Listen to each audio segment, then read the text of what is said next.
பயமாக இருக்குது. எங்களுக்கு தைக்கிற வரைக்கும் பரவாயில்ல, மற்றவங்களுக்கு தைச்சி கொடுக்கும்போது அவங்க துணியில் கை வைக்க பயமாக இருக்குது. அவங்க 5000 பட்டு புடவை கொடுத்தாங்க, இவங்க 7000 பட்டு புடவை கொடுத்தாங்க, தைக்க பயமாக இருக்குது, ப்ளவுஸ் கட் பண்ண பயமாக இருக்குது. இந்த ஃபீல்டை பொறுத்த வரைக்கும் ஒரு அவுட்ஃபிட்டை தைச்சி முடிச்சோன்னா நிறைய மெட்டீரியல் வேஸ்ட் ஆகும். அதாவது சின்ன சின்ன பிட்ஸ் அண்ட் பீஸஸாக தான் இருக்கும். அது சில பேர் வேஸ்ட்டுன்னு சொல்லுவாங்க, தூக்கி போட்டுருவாங்க. ஆனால் நான் அப்படி என்றைக்குமே பண்ணதே கிடையாது. ஸோ இன்றைக்கி அந்த வீடியோ தான் பார்க்க போகிறீங்க. அதாவது ஒரு சின்ன பிட் பீஸை வச்சு ஒரு கம்ப்ளீட் நெக்லைன் ரொம்ப அழகாக ரெடி பண்ணியிருக்கேன். ஒரு கலர் காம்பினேஷன் எப்படி பண்ணுறது முதற்கொண்டு இந்த வீடியோவே இருக்கும். ஸோ வீடியோ வெறும் டீச்சிங் மட்டும் இல்லாமல் இதில் கொஞ்சம் இன்ஃபர்மேட்டிவாக இருக்கும். ஸோ வீடியோ வேண்டு வரைக்கும் பாருங்கள். ஸோ இப்போ பார்க்குற இந்த நியான் கலர் ஒரு டாப் தைச்சு முடிச்சு ஸ்லீவ் சைடில் மீந்த ஒரு சின்ன பீஸ் ஆஃப் ஃபேப்ரிக். ஆக்சுவலாக அது 2 பீஸ் ஆஃப் ஃபேப்ரிக் அது ஒன்றா ஜாயின் பண்ணி வித்து ஒரு 7 இன்ச்சோ லென்த்தில் ஒரு 20 இன்ச்சோ ரெடி பண்ணி வச்சுருக்கேன். ஆக்சுவலாக நீங்கள் எந்த அவுட்ஃபிட் தைச்சாலும் சரி ஒரு பேகை வச்சு இருக்கிற சின்ன சின்ன பிட்ஸ் அண்ட் பீசஸை சேவ் பண்ணி வைங்க. ஏதாவது ஒரு ப்ராஜெக்ட்க்கு கண்டிப்பாக நமக்கு மிக்ஸ் அண்ட் மேட்ச் பண்ண யூஸ் ஆகும். இப்போ பெருசாக யாரும் மிக்ஸ் அண்ட் மேட்ச் பண்ணுறது கிடையாது. பட் நான் சொல்கிறது ஒரு 10 இயர்ஸ் பிஃபோர் பார்த்தீங்கன்னா பெருசாக இதை பற்றி எக்ஸ்போஷர்லாம் எதுவுமே கிடைக்காது. அதாவது யூடியூபோ இல்லை கூகுளோ இந்த கலர் இது கலர் கம்பைன் பண்ணோம் அந்த மாதிரிலாம் எதுவுமே கிடையாது. அப்போ எந்த ஃபேப்ரிக்கும் நான் தூக்கியே போட மாட்டேன். எது தைச்சாலும் அந்த பீஸ் நான் எடுத்து வச்சுப்பேன். அப்போ இந்த மாதிரி நம்ம கமீஸ்லாம் நான் பிளெயின் நிறைய நான் ரன்னிங் மெட்டீரியல் தான் வாங்குவேன். அப்போது இந்த பீஸில் ஏதாச்சும் ஒரு நெக்லைனோ இல்லை கைக்கோ இல்லை ஸ்லிட்டோட சைட்லையோ ஏதாவது ஒன்று நான் கொடுப்பேன். ஸோ எல்லாருமே பார்த்திங்கன்னா அவங்க ஃபீல்டில் ஏதோ ஒரு இடத்துல அவங்களோட சிக்னேச்சர் டச்சுன்னு ஒன்று இருக்கும். எனக்கு பார்த்திங்கன்னா நார்மலாக இந்த மாதிரி ஃபேப்ரிக் கலர்ஸ் எல்லாம் வேஸ்ட் பண்ணாமல் ஏதாவது ஒரு அவுட்ஃபிட்டில் ஏதாவது ஒரு இடத்துல அது கண்டிப்பாக நான் கொடுக்க பார்ப்பேன். நான் துணியை வேஸ்ட் பண்ணாமல். நிறைய பேர் இருப்பீங்கன்னு நினைக்கிறேன் என்ன மாதிரி. ஐ மீன் லைக் ஃபேப்ரிக்கெல்லாம் வேஸ்ட் பண்ணாமல் வீட்டில் அது குப்பைன்னு சொல்லுவாங்க. நமக்கு மட்டும்தான் தெரியும் அது குப்பை கிடையாது, அதோட வேல்யூ என்னன்னு நமக்கு மட்டும்தான் தெரியும். ஸோ ஓகே, இதை கொஞ்சம் பார்க்கலாம். அதாவது வித்து ஒரு 6 இன்ச்சும் லென்த்து ஒரு 15 இன்ச்சும் யோக்குக்கு கரெக்டாக இருக்கும்.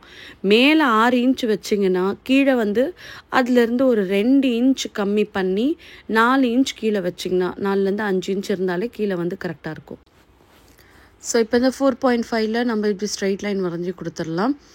ஸோ நான் ஆக்சுவலி எடுத்திருக்க ஃபேப்ரிக் பிளாக் அண்ட் ஒயிட் டாப்க்கு இந்த நியான் க்ரீன் போடலான்னு பிளான் பண்ணேன். பட் ஆனால் வெறும் நியான் க்ரீன் போட்டாலும் கொஞ்சம் ரொம்ப ஸ்ட்ரைக்கிங்காக அண்ட் ஆல்சோ ரொம்ப எம்டியாக இருக்க மாதிரி ஃபீல் ஆகும். அதனால இதில் ஒரு லைட் ஆரேஞ்ச் அதில் கொஞ்சம் கோல்டு ஃபாலிக் ஒர்க் இருக்க மாதிரி ஒரு ஃபேப்ரிக்கு அதை நான் இது கூட சின்னதாக கீழே கம்பைன் பண்ணியிருக்கேன். ஸோ இந்த மாதிரி நீங்கள் 2 லேயர் ஆஃப் ஃபேப்ரிக்ஸ் கூட 2 கலர் 3 கலர் கூட நீங்கள் ஆட் ஆன் பண்ணலாம். பட் மேக் ஷூர் அந்த கலர்ஸ் அந்த ஃபேப்ரிக் கூட கரெக்டாக மர்ஜ் ஆகி போகுதான்னு பார்த்துக்குங்க. ஸோ நீங்கள் வீடியோவில் ஃபர்ஸ்ட் பார்த்த கிளிப்பிங்கும் அதுதான். ஆக்சுவலாக இது தைச்சி முடித்த பிறகு இது கரெக்டான நான் பிக்கு எடுக்கலை. அதனால நான் கிளாஸில் எடுத்த பிக்கே இது கூட ஷேர் பண்ணியிருக்கேன். நான் கீழே கொடுத்த ஆரஞ்சு இதுதான். ரொம்ப ஸ்ட்ரைக்கிங்லாம் இல்லை, ரொம்ப சட்டிலான ஆரஞ்ச். அந்த கோல்டு எனக்கு ரொம்ப பிடிச்சிருந்தேன். அண்ட் ஆக்சுவலி பார்த்தோன்னா பிளாக்கு கூட neon green orange and beach colour pink இதெல்லாம் ரொம்ப நல்லாவே போகும். ஸோ அதனால இதை கொடுக்குறதா பிளான் பண்ணியிருக்கேன். ஸோ இது கீழே ஒரு சின்ன பீஸ் மாதிரி இது ரா எட்ஜஸ்லாம் அயனும் பண்ணிட்டேன். ஸோ ஏன்னா நமக்கு தைக்க கொஞ்சம் ஈஸியாக இருக்கும். ஸோ இப்போது இதுக்கு மேலே வச்சு ஒரு தையல் போட்டுட்டு இதை நம்மளோட கார்மெண்ட்டில் வச்சு நம்ம ஸ்டிச் பண்ணிடலாம். ஆல்ரெடி கமீஸ் பார்த்தோன்னா நான் ஷோல்டர் ஆர்ம் ஹோல் நெக்லைனை தவிர மீதி எல்லாமே கட் பண்ணி வச்சுருக்கேன். இப்போ இதை நான் அது கூட அட்டாச் பண்ண போகிறேன். ஸோ இதை அது கூட ஜாயின் பண்ணுறதுக்கு முன்னாடி இந்த ரா எட்ஜஸ் எல்லாம் மடித்து இந்த மாதிரி ரெடி பண்ணிக்கலாம். இந்த மாதிரி மடிச்சுக்கலாம். ஓகே, ஸோ இப்போது நம்ம இந்த டாப் பார்ட் எடுக்கிறோம். இந்த டாப்பில் துணியோட ராங் சைடில் வச்சு இதை தைச்சு துணியோட ப்ரிட்டி சைடுக்கு இப்போ அதை நம்ம டர்ன் பண்ண போகிறோம். ஸோ இப்போ நான் அடிச்சிருக்க ஃபேப்ரிக் இது தான் பிளாக் அண்ட் ஒயிட்டு. இதில் துணியோட ராங் சைடில் இப்போ நம்ம ரெடி பண்ண இந்த யோக் பார்ட்டை வச்சு நெக்லைன் அப்படியே தைச்சு நான் துணியோட நல்ல பக்கத்துக்கு டர்ன் பண்ண போகிறேன். ஸோ இதெல்லாம் வச்சு பின் பண்ணிவிட்டு அதுக்கப்புறம் நம்ம இதை ஸ்ட்ரெச் பண்ணிடலாம். ஸோ கலர் எப்படி கம்பைன் பண்ணுறது, கலர் காம்பினேஷன் எப்படி பண்ணுறதுனா ஆல்ரெடி என்னை ஃபாலோ பண்ணுறவங்களுக்கு தெரிஞ்சிருக்கும்னு நினைக்கிறேன். கிளாஸஸில் அந்த கலர் வீல் தியரின்னு ஒரு விஷயம் இருக்குது. ஸோ அந்த கலர் வீல் தியரி படி நீங்கள் இந்த கலரை கம்பைன் பண்ணலாம். நான் திரும்பி அதை தான் சொல்கிறேன். ஒரு 10 இயர்ஸ் பிஃபோர் வந்து இந்த கலர் வீல் தியரிலாம் பெருசாக கிடையாது. அப்போ வந்து கலரோட சும்மா நம்ம இப்படி மேட்ச் பண்ணி தான் ஒரு அவுட்ஃபிட்டை நான் ரெடி பண்ண ஆரம்பித்தது. ஸோ அதனால் நான் பெருசாக இந்த கலர் வீல்ஸ் எல்லாம் நான் யூஸ் பண்ணுறது கிடையாது. நார்மலாகவே இந்த மாதிரி கலர்ஸை மேட்ச் பண்ணுறது வந்து காமனாகவே எனக்கு வந்துருச்சு.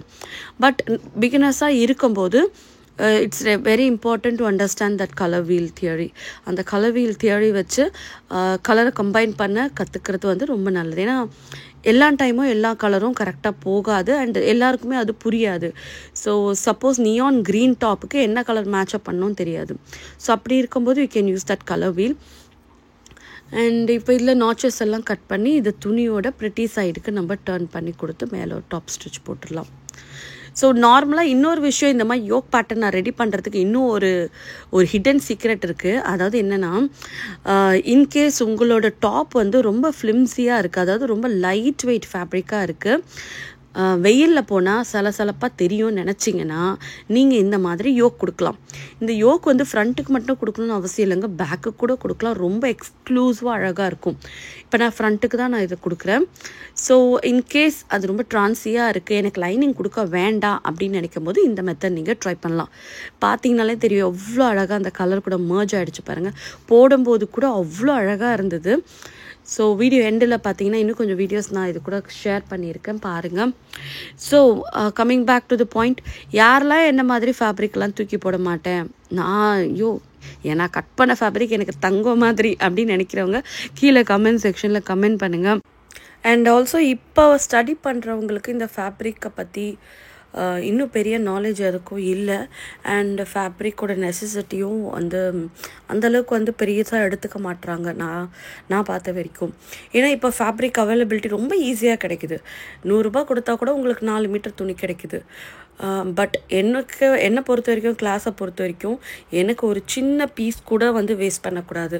அதாவது ஒரு அவுட்ஃபிட்டுக்கு தைக்கிறோமா, எவ்வளோ துணி எடுக்கிறோம், இப்போ ஒரு 10 அவுட்ஃபிட்டுக்கு நான் வந்து துணி சொல்லிட்டேன்னா அது கம்பல்சரி அந்த துணி அதுக்குள்ளே முடிகிற மாதிரியும், அது மீந்தால் கூட வேறு எப்படி யூஸ் பண்ணலாம் அப்படின்றத நான் வந்து ஸ்டூடெண்ட்க்கு ரொம்ப ஸ்ட்ரிக்டாக நான் சொல்லியிருந்தேன். பிகாஸ் ஃபேப்ரிக்கை வந்து கம்ப்ளீட்டாக யூட்டிலைஸ் பண்ண கற்றுக்கணும். அதுதான் ரொம்ப ரொம்ப ரொம்ப முக்கியமான விஷயம். அண்ட் ஆல்சோ மற்றவங்களுக்கு தைச்சி கொடுக்கும்போது துணியை பற்றி பயப்படாதீங்க. அவங்க 5000 ரூபாய் பட்டு புடவை கொடுத்தாங்க, இவங்க 7000 ரூபாய் பட்டு புடவை கொடுத்தாங்க, தைக்க பயமாக இருக்குது, ப்ளவுஸ் கட் பண்ண பயமாக இருக்குது, இந்த பற்றி எதையுமே பயப்படாதீங்க. ஃபேப்ரிக்கில் நிறைய நீங்கள் கட் பண்ணி தைக்க பழகினாதான் அந்த பயம் உங்களுக்கு இல்லாமல் இருக்கும். அடுத்த வீடியோவில் இதை பற்றி நம்ம நிறைய பேசலாம். ஒரு ஃபேப்ரிக்கை ஹேண்டில் பண்ணும்போது பயம் இல்லாமல் எப்படி பண்ணணும், நிறைய ஸ்டூடெண்ட்ஸ் கேட்குறது இது தான். பயமாக இருக்குது, எங்களுக்கு தைக்கிற வரைக்கும் பரவாயில்ல, மற்றவங்களுக்கு தைச்சி கொடுக்கும்போது அவங்க துணியில் கை வைக்க பயமாக இருக்குன்னு. ஸோ கண்டிப்பாக இதை பற்றி நெக்ஸ்ட் வீடியோவில் நான் உங்களுக்கு பேசுகிறேன், எப்படி அதை பயத்தை ஓவர் கம் பண்ணுறது, ஆக்சுவலாக என்னெல்லாம் பண்ணலாம் இந்த பயம் இல்லாமல் பண்ணுறதுக்குன்றதை நெக்ஸ்ட் வீடியோ நான் கண்டிப்பாக ஷேர் பண்ணுறேன். வீடியோ பிடிச்சிருந்தாலும் இந்த மாதிரி வீடியோஸ் நிறைய வேணாலும் மறக்காமல் லைக் பண்ணுங்கள், ஷேர் பண்ணுங்கள். இப்போ பார்த்தீங்கன்னா இந்த டாப் தான் அது பிடிச்சிருக்கோன்னு நினைக்கிறேன். எனக்கு ஃபுல் பிக்சர் நான் எடுக்கல. Hope you like it. Take care, by.